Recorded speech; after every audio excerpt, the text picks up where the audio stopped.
What is invisible labor? It's unrecognized, unpaid work that is expected usually of a woman to fulfill. Simple example, housework.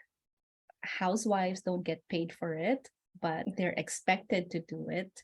They're expected to make sure that the household is up and running. The groceries are taken care of, the kids are taken care of, the husband is taken care of. But at the end of the day, who's taking care of mommy, right?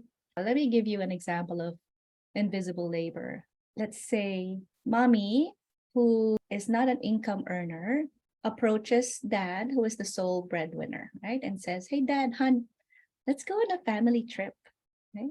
And dad's like, of course she asks dad because he's the one who has the funds to be able to pay for this family trip, right? So dad says, sure, go ahead and plan it. So now mommy goes ahead and researches on possible family destinations they could go to, the accommodations that they'll stay in, which one to choose from, looking for the best airlines or the best route to get there, any travel permits they need to secure before they go there. Is it going to be, a land trip, an air trip? Are they going to take a boat? She'll put together all these options, right? She's planning, doing all this work to plan, right? Then she goes to husband and presents the options, and husband's like, just make sure that you choose one that's within this budget, and choose a hotel or resort that has a lot of activities for me and for the kids, right? So mommy goes back, to all her options and tries to see which ones will fit his requirements. And finally, they choose a destination, they find the best deals, they find, she's the one who books, right? Hun, just give me your credit card numbers and let me just book our room, let me book our tickets. She saves those confirmations, those booking confirmations on her phone, right? Or prints them out.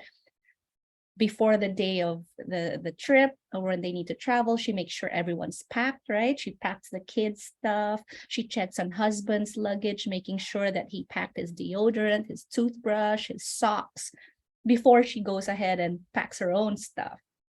The next day, travel day, she's the one mobilizing everyone. Come on, we don't want to miss our flight. Let's go. Oh, I've got the tickets here, yada, yada, yada.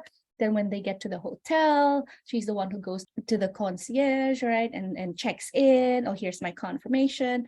And then every morning, she makes sure that the family wakes up so they don't miss the buffet, the breakfast buffet. And then the rest of the day, she makes sure that they have activities to do. And at night, she helps children go to bed, right? Gives them a shower, brushes their teeth, puts them in their pajamas and puts them to bed. And then maybe husband may want some one-to-one time, sexy times with a wife, and now she has to perform, right? And then at the end of the trip, they come home and kids and wife are like, thank you so much, Dad, for this trip. We had a great time. And then mommy has to unpack because the laundry won't wash itself, right?